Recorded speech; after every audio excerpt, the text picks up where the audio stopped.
नमस्कार, न्यूज 21 देख रहे हैं आप और मैं हूं आपके साथ अखिल। बिहार की बड़ी खबरों में बात करेंगे। सबसे पहले रोहतास जिले के नगर पंचायत क्षेत्र के बसकटिया गांव निवासी लोकेश कुमार शर्मा ने रोहतास अंचल कार्यालय पर भ्रष्टाचार का आरोप लगाया है। उनका कहना है कि उनसे पारिवारिक सूची बनवाने के लिए खुलेआम घूस मांगी जा रही है।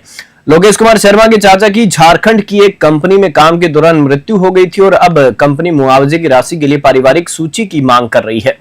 पीड़ित परिवार ने बताया कि 2 महीने पहले आवेदन और सभी जरूरी दस्तावेज जमा करने के बावजूद उनकी पारिवारिक सूची नहीं बनाई गई। 13 जुलाई 2025 को जब लोकेश कार्यालय गए तो एक कर्मचारी ने उनसे कहा कि बिना पैसे दिए उनका काम नहीं होगा और उन्हें बार बार दौड़ना पड़ेगा। पीड़ित परिवार ने उच्च अधिकारियों से इस मामले में हस्तक्षेप करने और जल्द से जल्द उनकी पारिवारिक सूची उपलब्ध कराने की गुहार लगाई है ताकि विधवा महिला और अनाथ बच्चों को जल्द से जल्द मुआवजा मिल सके। रोहतास से ब्यूरो रिपोर्ट।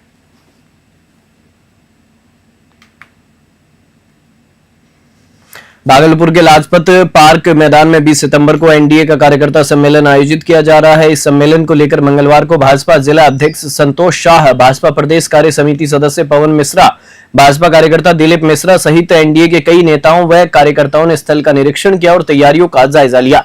एनडीए कार्यकर्ताओं का कहना है कि यह सम्मेलन ऐतिहासिक साबित होगा। सभी कार्यकर्ताओं ने संकल्प लिया है कि एक एक वोट एनडीए के समर्पित उम्मीदवार को ही जाएगा और आगामी चुनाव में बिहार में पूर्ण बहुमत से एनडीए की सरकार बनेगी। भागलपुर से राहिल सिद्दीकी की रिपोर्ट। देखिए, आदरणीय प्रधानमंत्री जी की सभा में कल सीमांचल में जिस प्रकार का भीड़ दिखा, उसने यह साफ संकेत दे दिया है कि सीमांचल की जनता जो है पूरी तरह से एनडीए के साथ खड़ी है। सीमांचल, बिहार के सीमांचल, बगल के झारखंड, बंगाल, असम सहित अन्य राज्यों में जिस प्रकार से बांग्लादेशी घुसपैठिए रोहिंग्या मुसलमानों की तादाद पिछले कुछ वर्षों में बढ़ी है, उनको कांग्रेस सहित अन्य संगठनों का संरक्षण मिलता रहा है। उसके कारण वहां की डेमोग्राफी तेजी से बदल रही है। उस पर प्रधानमंत्री जी ने कड़ा चोट किया है। कहा है कि भारतीय जनता पार्टी की सरकार आई तो बांग्लादेशी रोहिंग्यों को बाहर का रास्ता दिखाया जाएगा। किसी भी कीमत पर भारत में एक भी घुसपैठिए नहीं रहने दिए जाएंगे। घुसपैठियों को बाहर का रास्ता दिखाने के लिए एनडीए गठबंधन कटिबद्ध है। भारतीय जनता पार्टी कटिबद्ध है। भारतीय जनता पार्टी आने वाले समय में वैसे लोग जिन लोगों ने फर्जी तरीके से आधार कार्ड बनवा लिया है, अपना वोटर आई कार्ड बनवा लिया है, उनको चिन्हित करने के लिए विशेष मुहिम देश भर में चलाया जाएगा और वैसे लोगों को चिन्हित करके देश से बाहर निकालने का काम करेगी सरकार। देखिए, कटिहार जिले के मुफस्सिल थाना क्षेत्र के छींटा बाड़ी गांव में मंगलवार को एक चौंकाने वाली घटना सामने आई है, जहां एक युवक ने अपनी ही भाभी की गला काटकर हत्या कर दी।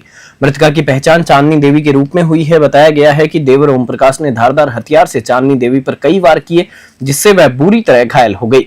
परिवार के सदस्यों और पड़ोसियों ने हंगामा सुनकर मौके पर पहुंचकर उन्हें तुरंत मेडिकल कॉलेज अस्पताल पहुंचाया, लेकिन डॉक्टरों ने उन्हें मृत घोषित कर दिया। इस घटना के बाद ग्रामीणों ने आरोपी ओम प्रकाश को पकड़कर पुलिस के हवाले कर दिया। पुलिस ने शव का पोस्टमार्टम कराकर परिजनों को सौंप दिया है और आरोपी ओम प्रकाश को गिरफ्तार कर गहन पूछताछ कर रही है। पुलिस इस मामले की हर पहलू से जांच कर रही है। कटिहार से सुमन शर्मा की रिपोर्ट। पूर्वी चंपारण जिले से एक दुखद खबर सामने आई है, जहां गोड़ा सहन थाना क्षेत्र के बरकावला कचहरिया टोला गांव में बिजली के करंट की चपेट में आने से एक किसान की मृत्यु हो गई। मृतक किसान की पहचान 35 वर्षीय जितेंद्र दास के रूप में हुई है। घटना के समय वे अपने खेत में सिंचाई का काम कर रहे थे। सिंचाई का काम खत्म होने के बाद जब वे बिजली के तार खोल रहे थे, तभी अचानक तार में करंट आ गया और वे बुरी तरह झुलस गए। स्थानीय लोगों ने उन्हें बचाने की बहुत कोशिश की, लेकिन तब तक बहुत देर हो चुकी थी और उन्होंने मौके पर ही दम तोड़ दिया। जैसे ही यह खबर गांव में फैली, वहां मातम छा गया। मृतक के परिवार वालों का रो रोकर बुरा हाल है। घटना की सूचना मिलते ही घोड़ा सहन थाना पुलिस मौके पर पहुंची और शव को कब्जे में लेकर पोस्टमार्टम के लिए मोतिहारी सदर अस्पताल भेज दिया। घोड़ा सहन के थाना अध्यक्ष ने बताया कि मामले की शुरुआती जांच की जा रही है और जांच पूरी होने के बाद आगे की कार्रवाई की जाएगी। सिकरहना से राहुल कुमार की रिपोर्ट। बिहार सरकार के अनुसूचित जाति जनजाति कल्याण मंत्री जनक राम मंगलवार को शेखपुरा पहुंचे, जहां उन्होंने विकास मित्रों के साथ एक संवाद कार्यक्रम में भाग लिया। इस अवसर पर जिलाधिकारी आरिफ अहसन ने बुके देकर मंत्री का स्वागत किया। समाहरणालय के मंथन सभागार में आयोजित इस कार्यक्रम में मंत्री जनक राम ने विकास मित्रों के कार्यों की सराहना करते हुए उन्हें सरकारी योजनाओं को आम जनता तक पहुंचाने में एक मजबूत कड़ी बताया। उन्होंने कहा कि विकास मित्र अनुसूचित जाति और जनजाति के 60,000 से अधिक टोलों में विशेष शिविरों का आयोजन कर केंद्र और राज्य सरकार की 22 तरह की कल्याणकारी योजनाओं को सफलतापूर्वक लागू करने में मदद कर रहे हैं।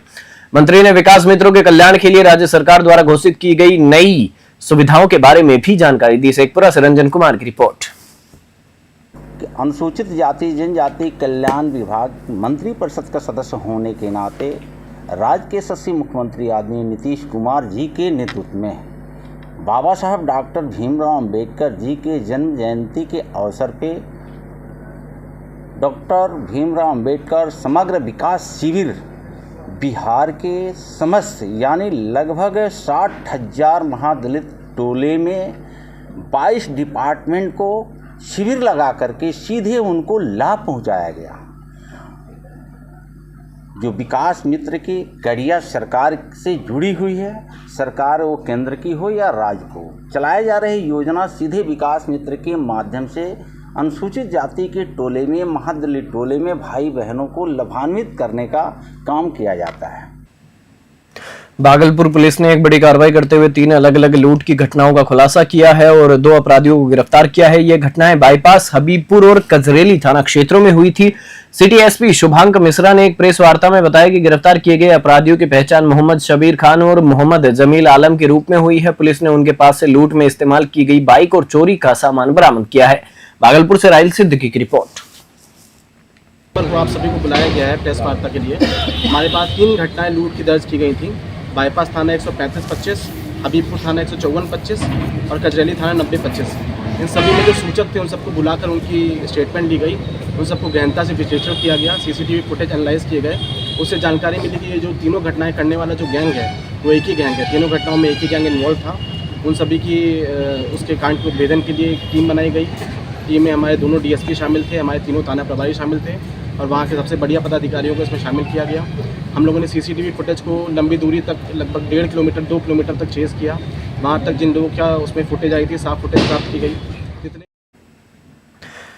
भारत सरकार के विदेश मंत्रालय के निर्देश पर शेखपुरा में 3 दिवसीय चलंत पासपोर्ट कैंप का आयोजन किया गया। यह कैंप 16 से 18 सितंबर तक चलेगा, जिसका उद्घाटन शेखपुरा के जिला अधिकारी डीएम आरिफ एहसन और पटना के क्षेत्रीय पासपोर्ट अधिकारी स्वधा रिजवी ने संयुक्त रूप से किया। इस कैंप के शुरू होने से लोगों में काफी उत्साह देखा जा रहा है। पटना की क्षेत्रीय पासपोर्ट अधिकारी स्वधा रिजवी ने बताया कि जिले में पासपोर्ट बनाने के लिए कुल 55 आवेदन प्राप्त हुए हैं। उन्होंने यह भी जानकारी दी कि अब लोगों को विदेश में यात्रा के लिए चिप वाला पासपोर्ट दिया जा रहा है, जिससे उन्हें आवर्जन काउंटरों पर लंबी कतारों में नहीं खड़ा होना पड़ेगा। उन्होंने आवेदकों से ऑनलाइन फॉर्म भरते समय सावधानी बरतने की अपील भी की, क्योंकि पासपोर्ट एक बेहद संवेदनशील दस्तावेज है। वहीं शेखपुरा के डीएम आरिफ एहसन ने जिले में इस तरह के कैंप के आयोजन पर खुशी जाहिर की और क्षेत्रीय अधिकारी से भविष्य में यहां एक स्थायी पासपोर्ट सेवा केंद्र खोलने का अनुरोध किया। शेखपुरा से रंजन कुमार की रिपोर्ट। शेखपुरा के लोगों के जितना नज़दीक हो सके ला सके, क्योंकि अभी हमारे पास जो हमारी कार्यालय है पासपोर्ट कार्यालय वो आपके नज़दीक में या तो दूसरे ज़िले में है, जमुई हो गया, नवादा हो गया या नालंदा हो गया। तो हमारी इस शिविर से कोशिश ये थी कि हम आप लोग के पास आपकी चौखट पे ला सकें ये सेवा। हालांकि ये सेवा 3 दिवसीय है, पर हमारी कोशिश पूरी रहेगी कि हम दोबारा से ये शिविर जल्द लगाएं और साथ ही साथ हम प्रस्ताव भेजेंगे दिल्ली विदेश मंत्रालय कि यहाँ पे पासपोर्ट कार्यालय खुले जैसे बाकी ज़िलों में खुला है। यहाँ पे पासपोर्ट सेवा केंद्र का स्पेशल कैंप लगाया गया है और मैम खुद ही आरपीओ पटना से चल के यहाँ पे आई हैं। तो ये बहुत अच्छा दिन है यहाँ के लोगों के लिए, क्योंकि पासपोर्ट सेवा के लिए कहीं ना कहीं लोग आसपास के ऑफिस में जाते हैं और कोई दस्तावेज़ में कमी होती है तो उनको परेशानी होती है, दोबारा अपने घर आते हैं, फिर अगला डेट लेते हैं। तो ये स्थानीय अगर लग रहा तो इसलिए यहाँ के जो लोग हैं उनको भी काफ़ी सहूलत होगी। और आज यहाँ पे 50 से ज़्यादा हम लोगों के पास अपॉइंटमेंट है। 2 दिन और कैंप है और भी आवेदन आएंगे तो ये 2 दिन कैंप हम लोग का चलेगा। इसके साथ साथ मैम से अनुरोध भी किया है और मैम ने आश्वासन भी दिया है कि अस्थायी रूप से जैसे दूसरे ज़िलों में है वैसे ही अगर यहाँ पे हमारे पोस्ट ऑफिस में खुल जाएगा तो यहाँ के लोगों के लिए हमेशा के लिए राहत हो जाएगी। तो यहाँ पे जितने भी हमारे लोग हैं और जिलावासी हैं सभी से अनुरोध रहेगा कि आपको रिक्वायरमेंट है और आप लोग चाहते हैं बनवाना तो 2 दिन अभी भी कैंप का दिन है, उसमें आप लोग आवेदन करें ऑनलाइन और उसमें डेट आपको मिल जाएगी जिस दिन आपको सहूलत हो, कल या परसों या आज भी 2 स्लॉट खाली है तो उसमें हम लोग जो है यहीं पे आप लोगों को सेवा मिल जाएगी। मोतिहारी में वीके गार्डन में एक व्यापारी एवं वाणिज्य उद्यमी सम्मेलन का आयोजन किया गया, जिसका मुख्य विषय नेक्स्ट जन जीएसटी में राहत के लिए धन्यवाद मोदी जी का था। इस सम्मेलन की अध्यक्षता भाजपा व्यापार प्रकोष्ठ के जिला संयोजक धर्मेंद्र स्वर्णकार ने की, जबकि संचालन संजय जायसवाल ने किया। पूर्व केंद्रीय कृषि एवं किसान कल्याण मंत्री और सांसद राधा मोहन सिंह ने सम्मेलन को संबोधित करते हुए कहा कि प्रधानमंत्री नरेंद्र मोदी ने जो वादा किया था उसे पूरा किया है। उन्होंने कहा कि मोदी जी ने हर वर्ग को राहत दी है। राधा मोहन सिंह ने कहा कि विपक्ष ने 70 सालों में कर प्रणाली को जटिल बनाया, जबकि एनडीए सरकार ने इसे सरल और सस्ता बनाया है। उन्होंने कहा कि इन सुधारों से करोड़ों परिवारों की जेब में हर महीने हजारों रुपए की बचत होगी और त्योहारों में खुशियां बढ़ेगी। इस कार्यक्रम में मोतिहारी विधायक प्रमोद कुमार, उप महापौर डॉक्टर लाल बाबू प्रसाद और अन्य प्रमुख व्यवसायी व भाजपा पदाधिकारी उपस्थित थे। मोतिहारी से अमरजीत सिंह की रिपोर्ट। बिहार की राजनीति में चुनावी सरगर्मी तेज हो गई है। जहानाबाद का गांधी मैदान एक बार फिर राजनीति का अखाड़ा बन गया, जब विधानसभा में नेता प्रतिपक्ष तेजस्वी प्रसाद यादव ने यहां से अपनी बिहार अधिकार यात्रा की शुरुआत की। इस दौरान उन्होंने मौजूदा एनडीए सरकार को नकलची करार देते हुए उस पर तीखे हमले किए। तेजस्वी यादव के बयान के कुछ ही घंटों बाद एनडीए की सहयोगी पार्टी हम के नेता चुन्नू शर्मा ने एक प्रेस कॉन्फ्रेंस कर जोरदार पलटवार किया। उन्होंने तेजस्वी के आरोपों को खारिज करते हुए कहा कि जो खुद नकल करके राजनीति कर रहे हैं वहीं दूसरों को नकलची बता रहे हैं। शर्मा ने तेजस्वी पर मुख्यमंत्री नीतीश कुमार की योजनाओं को चुराकर जनता को भ्रमित करने का आरोप लगाया। उन्होंने यह भी कहा कि तेजस्वी की राजनीति सिर्फ आरोप प्रत्यारोप पर आधारित है और जनता जानती है कि किसने बिहार में असली विकास किया है। जहानाबाद से वरुण कुमार की रिपोर्ट।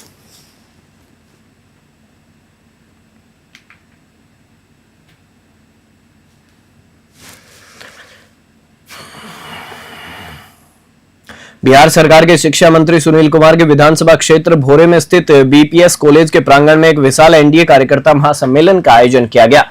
इस सम्मेलन में भाजपा, जदयू, लोजपा और हिंदुस्तान आवाम मोर्चा के हजारों कार्यकर्ता और नेता मौजूद रहे। पत्रकारों को संबोधित करते हुए शिक्षा मंत्री सुनील कुमार ने कहा कि भोरे का यह कार्यकर्ता महासम्मेलन ऐतिहासिक रहा है और कार्यकर्ताओं का उत्साह बताता है कि आगामी विधानसभा चुनाव में एनडीए की शानदार जीत होगी। उन्होंने कहा कि अब की बार 225 सीट के लक्ष्य के साथ एनडीए चुनाव लड़ेगी और नीतीश कुमार एक बार फिर मुख्यमंत्री बनेंगे। शिक्षा मंत्री ने छात्रों को मिलने वाले क्रेडिट कार्ड पर मुख्यमंत्री नीतीश कुमार की सराहना करते हुए कहा कि आर्थिक रूप से कमजोर छात्रों को उच्च शिक्षा प्राप्त करने के लिए शून्य ब्याज पर तत्काल ऋण मिलेगा। उन्होंने इस पहल को छात्रों के लिए एक सराहनीय कदम बताया, जिससे छात्रों में खुशी की लहर है। गोपालगंज से शैलेंद्र कुमार श्रीवास्तव की रिपोर्ट। ये बताना चाहेंगे कि हम लोगों ने जो एनडीए के सभी साथियों ने मिलकर, सभी नेताओं ने मिल करके और यहाँ की कार्यकर्ताओं ने विशेष करके मिल करके जो अभी रैली की और कार्यकर्ता सम्मेलन किया अभी भोरे कॉलेज में, वो भी एक बहुत ही ऐतिहासिक रहा। और हम अपने सभी कार्यकर्ताओं का और नेताओं का, विशेष करके इसमें जो हमारे मंत्री माननीय रत्नेश सदा जी आए थे, माननीय पूर्व विधायक मिथिलेश तिवारी जी, माननीय विधायक पप्पू पांडे जी और मुजफ्फरपुर से चल करके माननीय विधायक आए थे। मधुबनी विधानसभा का एनडीए गठबंधन कार्यकर्ता सम्मेलन पंडोल हाई स्कूल मैदान में आयोजित किया गया। इस सम्मेलन में बिहार सरकार के मंत्री नीरज कुमार बबलू, मधुबनी के सांसद अशोक कुमार यादव, विधायक हरिभूषण ठाकुर और नगर निगम के मेयर अरुण कुमार राय सहित एनडीए गठबंधन के कई वरिष्ठ नेता, मंत्री और विधायक गण शामिल हुए। नेताओं का स्वागत मिथिला की पारंपरिक पाग, दुपट्टा और मखाना की माला से किया गया। अपने संबोधन में नेताओं ने पिछली सरकारों पर निशाना साधा और एनडीए सरकार की जमकर तारीफ की। नेताओं ने प्रधानमंत्री नरेंद्र मोदी द्वारा दिवाली पर देशवासियों को दिए गए उपहारों की बात करते हुए जीएसटी सुधारों की सराहना की। उन्होंने बताया कि मखाना बोर्ड के गठन और जीएसटी सुधारों से मिथिलांचल के किसानों को सीधा फायदा होगा और पूर्णिया हवाई अड्डे के चालू होने से यहाँ का मखाना देश विदेश तक आसानी से पहुंच सकेगा।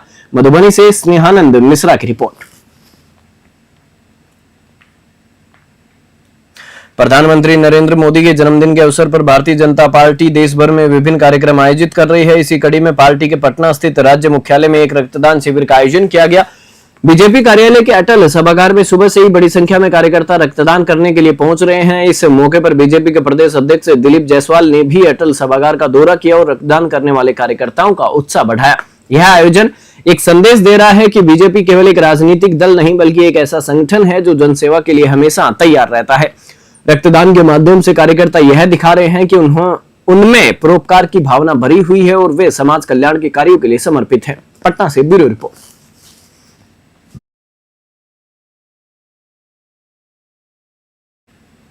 बुलेटिन में फिलहाल इतना ही। आप देखते रहिए न्यूज़ 21।